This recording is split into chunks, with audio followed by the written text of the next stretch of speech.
Oke, bismillahirrahmanirrahim. Assalamualaikum warahmatullahi wabarakatuh. Kali ini saya akan mencoba untuk membuat short conclusion, membuat satu kesimpulan atau ringkasan dari materi bab 2 ini, yaitu bagaimana menumbuhkan budaya organisasi dalam sebuah perusahaan. Well, seperti yang telah kita coba review dari beberapa kasus. Yang pertama, kasus yang paling terkenal yang kita review adalah dari Google dan beberapa dari perusahaan lain. Kita melihat bahwa dalam menumbuhkan budaya organisasi dan mengembangkan budaya organisasi itu yang paling memegang peran penting adalah leader, pemimpin. Oke, kenapa pemimpin? Karena pemimpin sebagai seorang yang menjadi penggerak dalam sebuah perusahaan atau dalam sebuah organisasi. Sangat banyak sekali penelitian dan telah dipublish di beberapa artikel atau jurnal internasional bahkan, bahwa pemimpin atau leader itu memegang peranan penting dalam mengembangkan budaya organisasi, kemudian mempertahankan budaya organisasi, dan bagaimana membuat budaya organisasi yang dikembangkannya tersebut menjadi sangat efektif dan efisien dalam menuju visi dan misi dari organisasi atau perusahaan tersebut. Well, dari studi kasus yang kita coba review dari sebuah perusahaan besar yaitu Google, kita bisa melihat bahwa bagaimana Google itu mengembangkan dan menerapkan budaya organisasi di dalam perusahaan mereka itu sangat hebat saya kira, dan sehingga mengakibatkan karyawan itu bekerja dengan sangat senang. Dan dari beberapa artikel yang saya baca, memang Google itu menerapkan konsep bagaimana bekerja dengan nyaman. Bahkan mereka bisa bekerja misalnya di kantin, dapat bekerja di taman misalnya yang sudah disediakan, sehingga lingkungan kerja menjadi sangat enak. Kemudian komunikasi di antara mereka juga sangat enak, dan mereka bisa dapat sharing idea, sharing knowledge, dapat berbagi pengetahuan, berbagi ide, sehingga visi misi dari Google itu sangat mudah untuk mereka capai. Dan kita bisa melihat bagaimana perkembangan Google sekarang bisa dikatakan merajai dunia industri, khususnya dalam bidang IT atau bidang internet.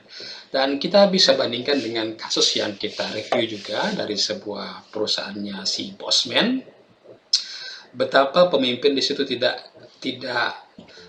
memberikan atau memainkan peranannya sebagai seorang pemimpin, sehingga kita bisa melihat bahwa antara karyawan dan pimpinan, bahkan sesama karyawan, itu tidak memiliki visi yang sama, tidak memiliki misi yang sama, dan working environment, lingkungan kerja menjadi sangat tidak enak.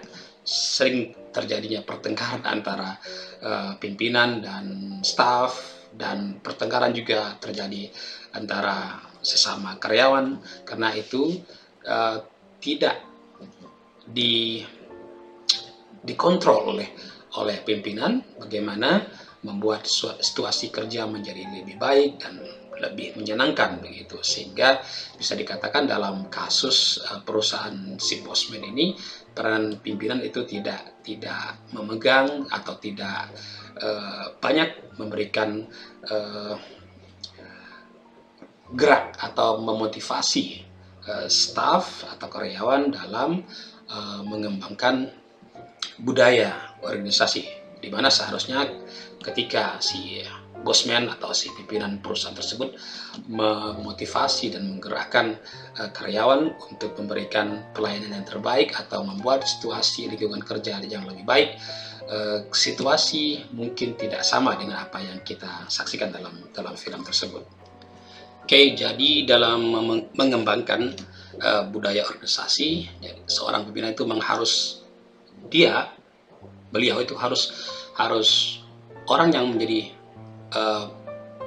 pemicu atau trigger pertama, bahwa dia harus memiliki nilai dan kepercayaan yang jelas, bahwa dia mempunyai konsep yang jelas dan nilai-nilai serta belief yang jelas serta kuat tentunya, bagaimana organisasi yang dibentuknya itu atau didirikan itu akan berjalan.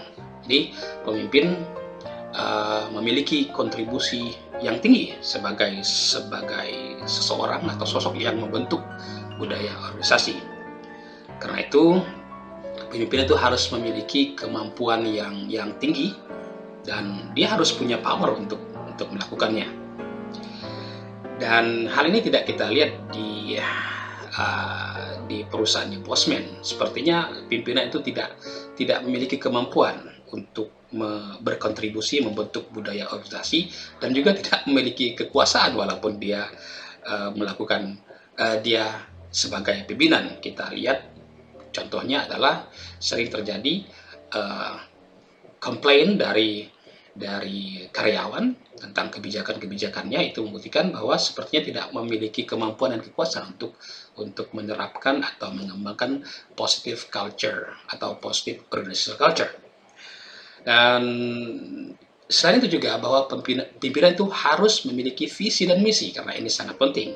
Karena kemana arah organisasi yang akan dibawa itu harus seorang pimpinan itu memiliki dan memiliki pemahaman tentang visi dan misi organisasinya atau perusahaannya.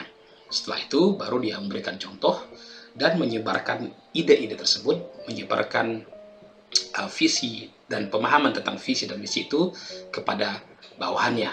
Barulah ketika setelah dibentuk visi dan misi, budaya organisasi akan dapat dijalankan. Karena tanpa visi misi tentunya arah perusahaan, arah organisasi itu tidak akan jelas, sehingga budaya organisasi yang dibentuk pun juga tidak akan jelas.